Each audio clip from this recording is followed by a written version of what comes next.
Some people don't just waste your time, they corrupt your soul. It's not always obvious. Sometimes it's disguised as friendship, loyalty, or love. But little by little, their presence chips away at your clarity, your peace, your discipline. And if you're not careful, you don't just lose time, you lose yourself. The Stoics knew this danger well. They didn't just teach how to master the mind. They warned very clearly who you must avoid if you want to live with virtue and strength. Because your environment isn't neutral. Every person you allow into your life is either sharpening your character or slowly dulling it. In today's episode, we're going to walk through the 10 dangerous types of people the Stoic philosophers, from Marcus Aurelius to Seneca to Epictetus, told us to watch for, not with fear, but with awareness. Because protecting your energy, your time, and your values is not selfish, it's essential. So ask yourself, are there people around you quietly pulling you away from the life you're trying to build? Let's begin. 1. The chronic complainer. There's a quiet kind of poison that seeps into your life not through betrayal, violence, or chaos, but through endless, unchanging negativity. You don't notice it at first. It shows up in the form of a friend venting, a co-worker unloading their daily frustrations, or a family member who always finds something wrong with everything. But over time, something strange happens. You begin to feel heavier after each conversation, less hopeful, less motivated, as if someone is slowly dimming your inner fire, and you don't even realize it. This is the power of the chronic complainer. They don't just speak negativity, they live in it.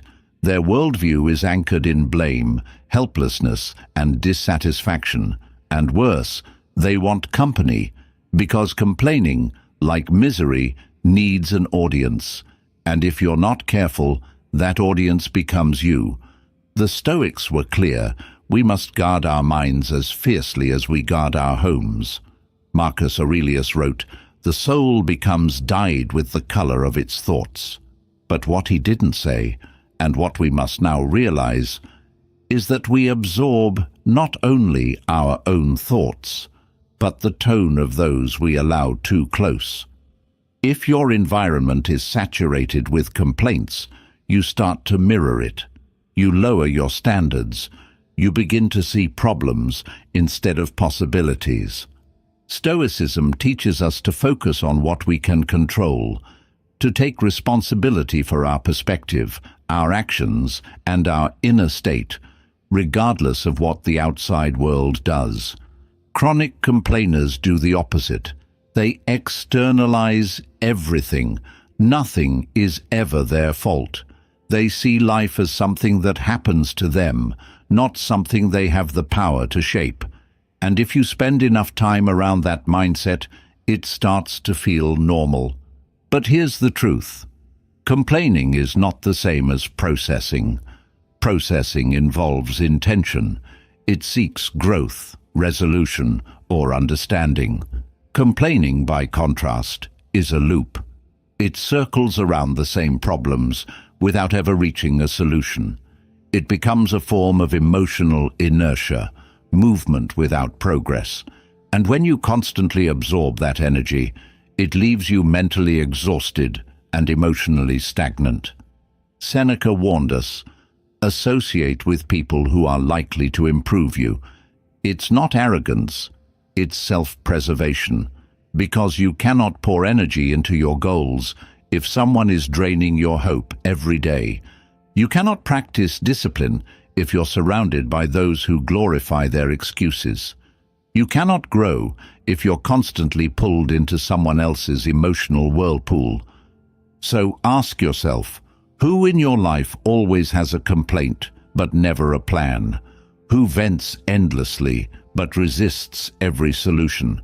Who seems addicted to their own misery and expects you to listen, absorb, nod, and carry it with them? You don't have to cut people off in anger, but you do have to protect your clarity. That might mean limiting your exposure. That might mean changing the subject, refusing to feed the cycle, or gently setting boundaries. And in some cases, it might mean stepping away entirely. Because life is hard enough, you don't need people who multiply the weight. You need people who help you carry it, or remind you that you're strong enough to do so yourself. 2. The manipulator. Not all harm comes from those who shout. Some of the most dangerous people whisper, with carefully chosen words, subtle guilt, and silent expectations. They don't raise their voice, but they bend your will. They don't attack your body, but they twist your mind. And when you finally realize what's happening, it's not anger you feel, it's confusion. Because manipulators don't just violate your boundaries, they make you feel guilty for having any at all. The Stoics valued clarity, rationality, and truth. In a world full of emotion-driven reactions, they taught us to seek inner stillness, to sharpen our perception so we could see people as they are, not as they pretend to be. And the manipulator thrives in exactly the opposite environment, one where emotions are blurred, roles are undefined, and truth is always slightly out of reach. These people use your empathy as a tool. They learn your patterns, your insecurities, your triggers, not to understand you, but to control you. One day they praise you, the next they withdraw. One moment you feel supported, the next you feel indebted. And somehow, without ever making direct threats, they manage to make you feel responsible for their feelings, their needs, their chaos. The manipulator doesn't confront. They confuse. They wrap their control in kindness. They use silence as punishment. They use flattery as bait. They never say what they mean, but they make sure you feel what they want you to feel. And by the time you recognize the pattern, you've already spent months, maybe years, trying to fix the relationship. But here's what Stoicism reminds us. You are not responsible for the emotions others manufacture to control you. Your only responsibility is to your own clarity, to your own values, to your own inner compass. Epictetus urged us to seek truth over appearance, to develop our judgment so we aren't deceived by others or by ourselves. That means learning to spot manipulation, not just when it's obvious, but when it's subtle. It means noticing when your gut tells you something is off, even if the words sound perfect. It means trusting yourself again, because once you start shrinking your needs to keep someone else comfortable, you're no longer in a relationship, you're in a performance, and that performance costs you your peace. So how do you deal with the manipulator? Start with awareness. Watch the patterns. Write things down if you must. Look at what happens after conversations, not just during them. How do you feel? Empowered or guilty? Clear or confused? Seen or used? Then set boundaries, firm, quiet, unwavering. You don't need to argue. You don't need to justify, but you do need to protect your energy. The manipulator will push back. They'll test you. But if you stay centered, if you stay grounded in truth, their power weakens, because manipulation feeds on your doubt. When you remove that, they have nothing left to feed on. Remember, a Stoic is not naive. A Stoic sees clearly, loves wisely, and never trades truth for comfort. 3. The emotionally explosive. Some people don't communicate, they detonate. You never know what will trigger them. A question, a delay, a disagreement, and suddenly you're in the middle of an emotional storm you didn't create. Their voice rises, their face tightens, their energy shifts the entire room. And just like that, Logic disappears. Conversation becomes confrontation, and you're left trying to stay calm while someone else's chaos crashes over you. The emotionally explosive person is not just difficult, they're dangerous to your inner peace, because their outbursts don't just disrupt the moment. They rewire your nervous system over time. You start anticipating their moods, tiptoeing around their emotions, modifying your truth to avoid provoking them, and slowly you stop being yourself around them. You become a version of you that survives, but doesn't live. Marcus Aurelius saw this clearly. He wrote, "How much more harmful are the consequences of anger than the causes of it?" That line is a warning. Anger doesn't just hurt others, it deforms the one who holds it. It burns through clarity, kills dialogue, and justifies cruelty in the name of being honest. But honesty without discipline is not a virtue. It's a weapon. Stoicism teaches us to master our impulses, to respond, not react, to keep the flame of reason lit, even when provoked. But the emotionally explosive person is ruled by impulse. They don't manage their emotions, they unleash them. And if you are constantly in their orbit, it becomes almost impossible to remain grounded. Their fire consumes your peace, their rage becomes your problem. But here's the truth you must remember. You are not responsible for someone else's lack of emotional regulation. You can offer compassion, yes. You can model calm behavior, but you are not a sponge for someone else's volatility. If every disagreement leads to shouting, if every mistake becomes a meltdown, if every boundary sparks retaliation, you are not in a safe space. So what do? First, stop taking responsibility for their reactions. Let go of the illusion that if you just say the right thing, you can prevent the next explosion. You can't. Their reactions are about them, their expectations, their wounds, their unresolved battles. Second, anchor yourself. The Stoic trains for these moments. When others are loud, you become still. When others provoke, you pause. Your power lies in your restraint, not in silence born of fear, but in control born of wisdom. And finally, if the pattern continues, despite your clarity, your calm, your patience, you must ask yourself, what am I sacrificing to stay in this environment? Because no relationship, no job, no situation is worth your emotional safety. Peace is not a luxury. It's a baseline for growth. You deserve to be in spaces where truth can be spoken without fear, where tension doesn't escalate into destruction, where presence doesn't feel like walking through a minefield. Protect that peace, because once you lose it, the cost is much higher than any conflict. 4. The gossip. They smile in your face, but speak daggers behind your back. The gossip is a master of surface charm. They know how to make you feel included, trusted, even admired, until you realize their affection is a currency they spend recklessly. What they say to you, they will say about you. What they whisper in confidence today becomes entertainment for someone else tomorrow. And by the time the damage is done, your name is on the table, but you were never invited to defend it. The Stoics warned us against these people for a reason.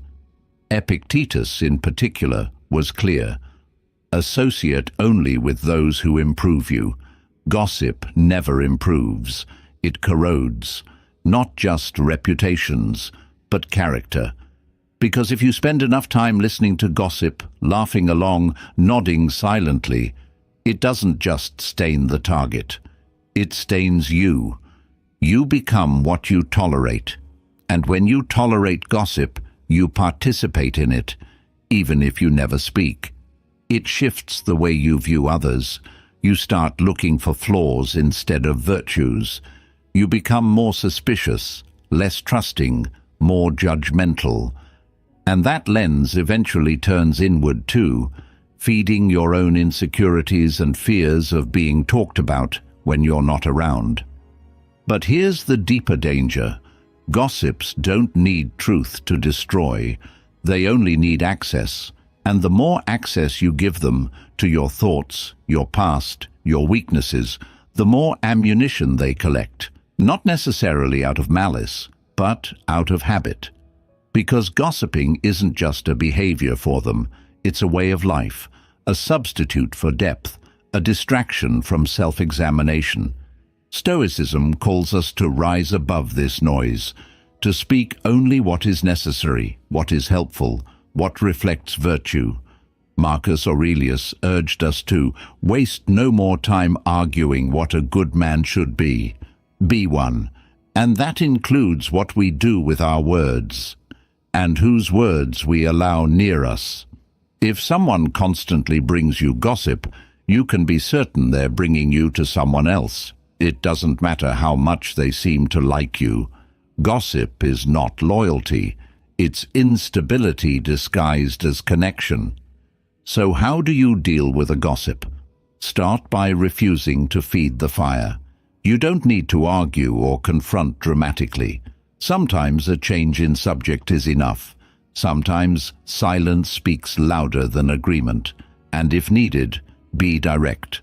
Without cruelty, but with clarity. I'd rather not talk about people who aren't here to speak for themselves. You'll learn a lot from their reaction. If they get defensive, they weren't seeking truth. They were seeking entertainment. If they respect your boundary, you may have offered them a mirror they've never seen before. But most importantly, be mindful of what you say. Gossip is contagious. And even the most disciplined person can slip if they're constantly surrounded by those who glorify drama over dignity. So protect your words, speak with integrity, and remember, if someone can't feel powerful without tearing others down, they're not someone you need in your circle. 5. The flatterer. Not everyone who praises you is on your side. In fact, some of the most dangerous people you'll ever meet won't criticize you at all. They'll praise you constantly, not because they admire you, but because they want something from you. They've learned that manipulation wrapped in compliments is harder to see, harder to resist, and far more effective than confrontation. The flatterer doesn't speak to your soul, they speak to your ego, and they do it well. They know how to mirror your desires, echo your opinions, validate your choices, even when they don't believe in them, especially when they don't believe in them, because flattery is not about truth. It's about access, and access leads to influence. The Stoics were deeply suspicious of excessive praise. Why? Because they understood human nature. They knew that our ego is always hungry to be seen, to be affirmed, to feel important, and the flatterer knows how to feed that hunger. But what they feed you isn't nourishment, it's sugar. It tastes good in the moment, it keeps you coming back, but it leaves you empty and eventually dependent. Seneca warned us about this in subtle ways, reminding us to be harsh with yourself and lenient with others. Why? Because real growth doesn't come from people who constantly tell you you're doing great. It comes from people who challenge you to do better, lovingly, truthfully, and without hidden motives. The flatterer doesn't want your growth. They want your compliance, your attention, your loyalty, not to truth, but to them. And often their praise comes right before a request, before a shift in power, before they need you to overlook something, agree with something, tolerate something. That's when you realize their compliments were never about you. They were about control. Flattery is the language of opportunists. It's subtle, it's seductive, and if you're not grounded in self-awareness, it can lead you far from your values before you even realize what's happening, because praise feels good, especially when you're doubting yourself, especially when you're tired. But the Stoic asks, is it true? Is it earned? Is it helpful? Real affirmation doesn't flatter your ego. It feeds your spirit. It challenges you. It holds you to a higher standard, not a more comfortable one. And it comes without conditions, without strings, without manipulation. So how do you protect yourself from the flatterer? Start by watching patterns. Does their praise come only when they need something? Do they avoid giving honest feedback?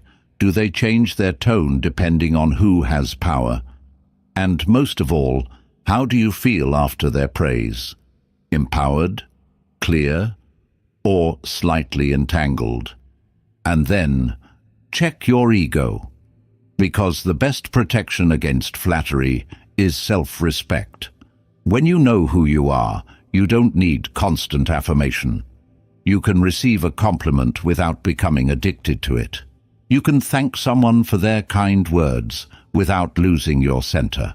Because at the end of the day, Stoicism isn't about rejecting all praise. It's about recognizing the difference between truth and temptation, and having the strength to choose truth every time. 6. The victim of their own excuses.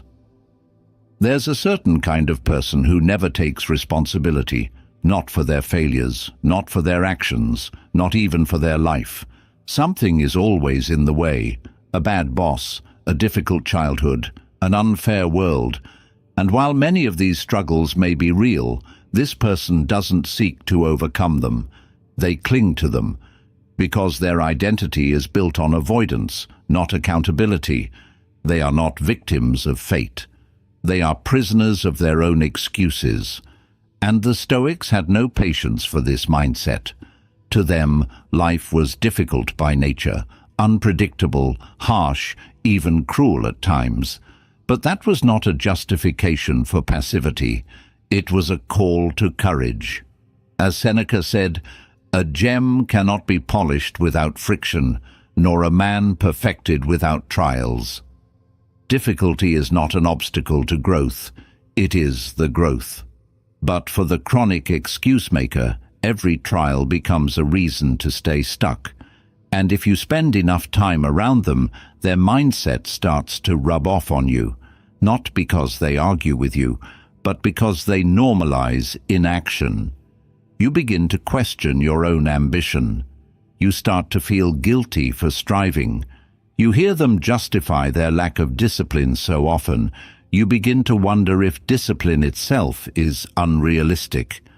That's how this type becomes dangerous, not because they attack your values, but because they erode them silently. And the most insidious part, they often see themselves as the most realistic person in the room. They'll call your efforts naive, your focus too intense, your growth a phase. Because if you improve, if you rise above excuses, it forces them to confront their own. Stoicism demands something higher. It demands that we stop waiting for ideal conditions, that we act even when we're afraid, that we move forward even if we're unsure, because the longer you entertain excuses, the harder it becomes to escape them. And the people who live in that mindset, they will pull you down, not out of malice, but because your rise challenges their comfort. So what should you do? Start with empathy. But don't confuse empathy with enablement. You can understand someone's pain without agreeing with their resignation. You can offer support without sacrificing your standards. And if their presence begins to weigh on your mindset, you must decide, am I lifting them or are they dragging me? You are not heartless for outgrowing people who refuse to grow. You are not cruel for wanting to be around those who take ownership of their lives. That's not ego, that's alignment. And alignment is what separates movement from momentum. It's what keeps you climbing when others stay parked at the bottom of the mountain. building shrines to their excuses. Remember, your progress will never threaten the right people, but it will expose the ones hiding behind their own limitations. 7. The addict to pleasure. Not all prisons have walls. Some are built from comfort. There's a kind of person who lives moment to moment, chasing anything that feels good: food, distractions, stimulation, validation, indulgence. Their days are not built on purpose but on escape. They don't seek depth. They seek relief. Not because they're evil or broken, but because they've become addicted to the path of least resistance. And that path, though tempting, always leads away from meaning. The Stoics saw this clearly. Pleasure itself was not the enemy. Attachment to it was. When comfort becomes your compass, discipline dies, and when discipline dies, so does freedom. Epictetus taught, "Freedom is the only worthy goal in life. It is won by disregarding things that lie beyond our control." And the pursuit of constant pleasure, especially in today's world, is almost always rooted in trying to control how we feel. We want to avoid boredom, avoid sadness, avoid discomfort. So we scroll, snack, spend, and sedate. We look for quick highs to distract us from slow truths. But the Stoic path is the opposite. It's about choosing discomfort when it leads to growth, choosing stillness when noise is easier, choosing hunger when indulgence weakens the body, choosing silence when our ego craves attention. Because every time you resist a passing pleasure, you build something stronger: resilience, clarity, inner power. The addict to pleasure is not inherently malicious. They may be charming, even fun to be around. But look closer. Their habits often lack intention. Their commitments are inconsistent. Their moods swing with their cravings. And when life demands sacrifice, patience, or endurance, they collapse. And if you walk too closely with someone like this, their patterns can become yours. You start justifying small compromises. You skip the hard work today, telling yourself you'll catch up tomorrow. You trade long-term peace for short-term comfort. And little by little, your own edge dulls. Stoicism isn't about rejecting all joy. It's about refining your joy. It's about distinguishing between fleeting gratification and lasting fulfillment. A Stoic may enjoy a glass of wine, a moment of laughter, a beautiful sunset. But they do not need these things to function. Their center remains intact. Their identity is not built on how good life feels, but on how well they endure when it doesn't. So what can you do? Begin by observing the role of pleasure in your own life. What habits make you feel empowered afterward, and which ones leave you feeling numb or scattered? What temptations weaken your focus, your health, your integrity? Then, create space. Choose small discomforts intentionally. Wake earlier. Delay gratification. Skip the empty pleasure. Not to punish yourself, but to reclaim your strength. Because every time you say no to what is easy, you say yes to what is essential. You are not here to feel good every moment. You are here to become someone who can handle every moment, with clarity, with courage, with calm. And that begins by breaking the addiction to comfort. 8. The envious. Envy is the silent assassin of the soul. Unlike anger, it doesn't shout. Unlike manipulation, it doesn't ask. It hides behind compliments, behind silence, behind distant smiles. But underneath, it burns. The envious person doesn't just want what you have. They resent you for having it. Your progress unsettles them. Your joy reminds them of their stagnation. And the more you rise, the more they rot, not visibly, but quietly within. The Stoics saw envy not just as a moral flaw, but as a kind of illness, a self-inflicted suffering. Marcus Aurelius reminded us, "The happiness of your life depends upon the quality of your thoughts." And what thought is more poisonous than, "Why them and not me?" The envious live in that question. They measure their worth not by their own values, but by the lives of others. And so, even if they win, it never feels like enough. Because someone, somewhere, is always doing better. The danger of envy is not just that it distorts how someone sees you, but how they make you see yourself. They might minimize your achievements, change the subject when you share good news, offer backhanded compliments, or even copy you, only to criticize what they imitate. They won't say they're threatened, they'll act like they're unimpressed. But make no mistake, the envious don't hate you because of your flaws. They resent you because you reflect something they've denied in themselves: effort, courage, or direction. And if you're not careful, their energy can infect your path. You might start hiding your wins, shrinking your light, apologizing for your joy. Why? Because it feels safer than making others uncomfortable. But this is a dangerous trade. When you dim yourself to soothe someone else's shadow, you betray your own growth. Nietzsche called envy the most honest of human emotions because it reveals what people secretly admire. But in the hands of the undisciplined, admiration turns toxic. It doesn't inspire, it attacks. So how do you protect yourself? First, recognize the signs.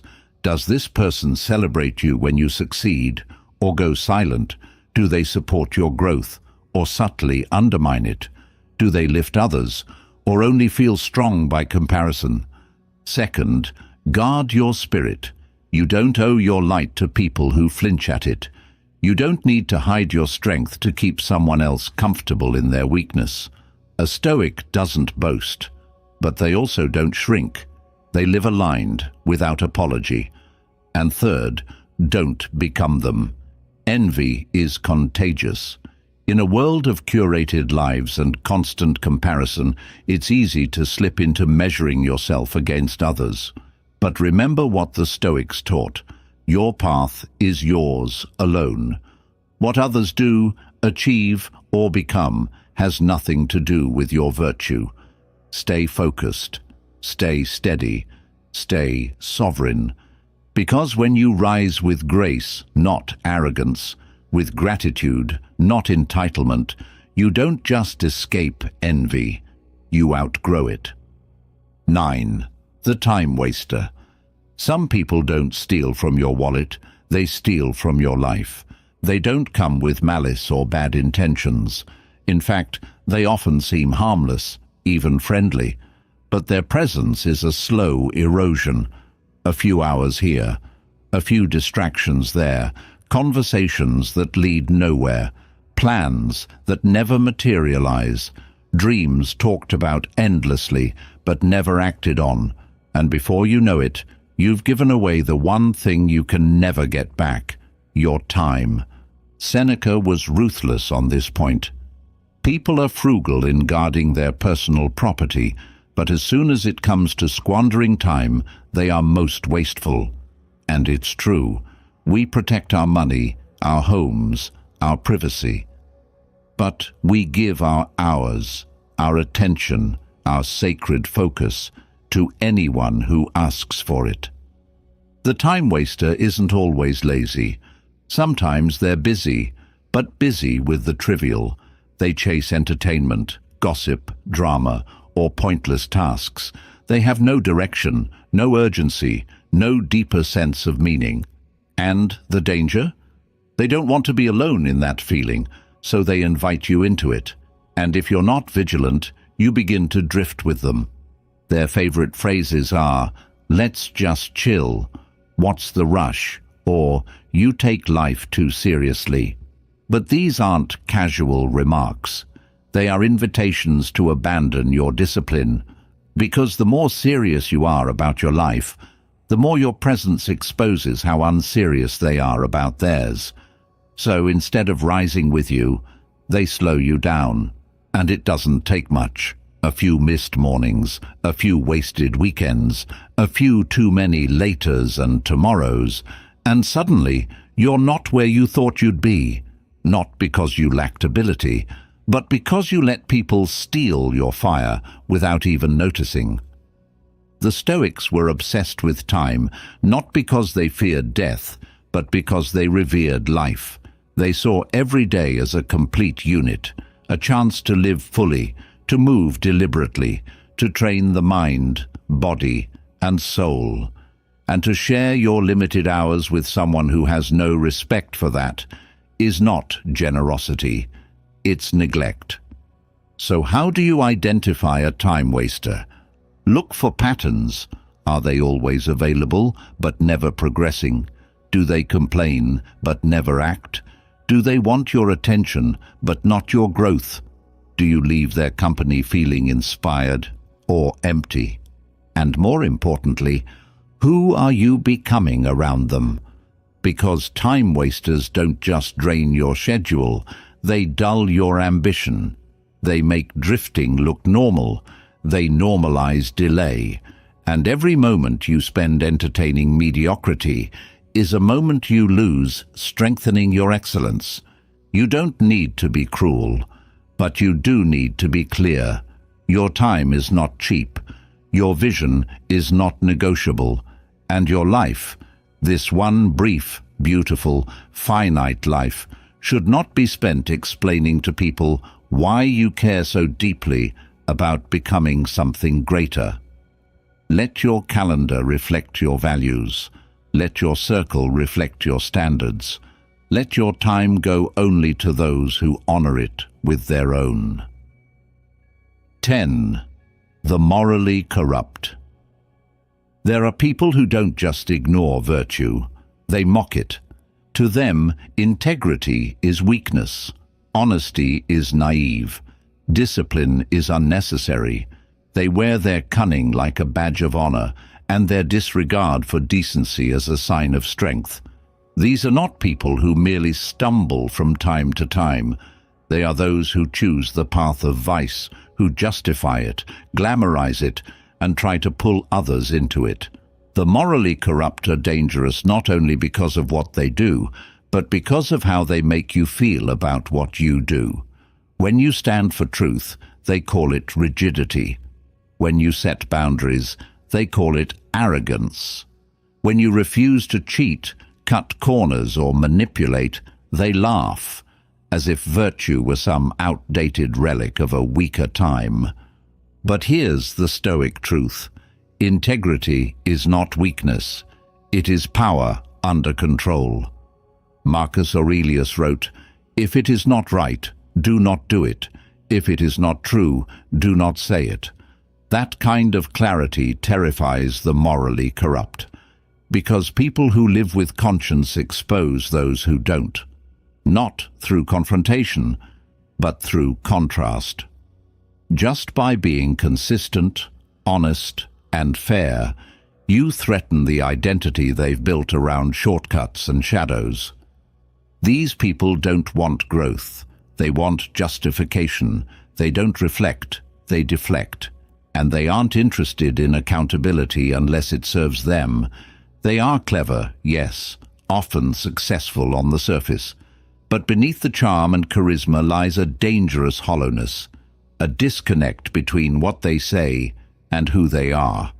And that gap is where damage begins. Stoicism teaches us that the good life is not found in outcomes, but in character. What matters is not what the world thinks of you, but what you think of yourself when the world isn't watching. That's the true test.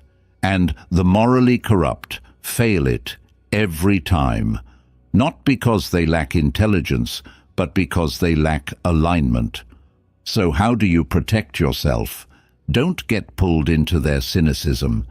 Don't let their mockery plant seeds of doubt in your values. Don't start compromising in small ways, telling yourself it's harmless, because every time you ignore your inner compass to fit in, to get ahead, or to avoid conflict, you erode something sacred. Seneca said, "No man was ever wise by chance. Wisdom takes effort, and that effort includes choosing your company with care. The people around you are not neutral, they shape you. And if you spend enough time around those who celebrate betrayal, deception, and indulgence, your standards will slowly adjust downward. But when you walk with the virtuous, even imperfectly, you rise. You strengthen your core, you speak more clearly, you act more deliberately, not to impress anyone, but to remain true to yourself.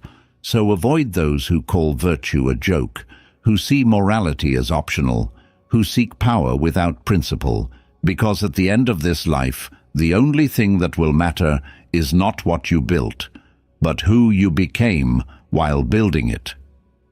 Some people won't stab you in the back. They'll slowly unravel you while standing right beside you, not with hatred, not with violence, but with subtle habits, quiet energy, and values that contradict everything you're trying to become. That's why the Stoics were so clear. Your environment shapes your mind shapes your actions, and your actions shape your destiny. It's never just about who you spend time with. It's about what they awaken in you. In this episode, we explored 10 types of people the Stoic wise men warned us to avoid, not because we are better than them, but because we are serious about living better.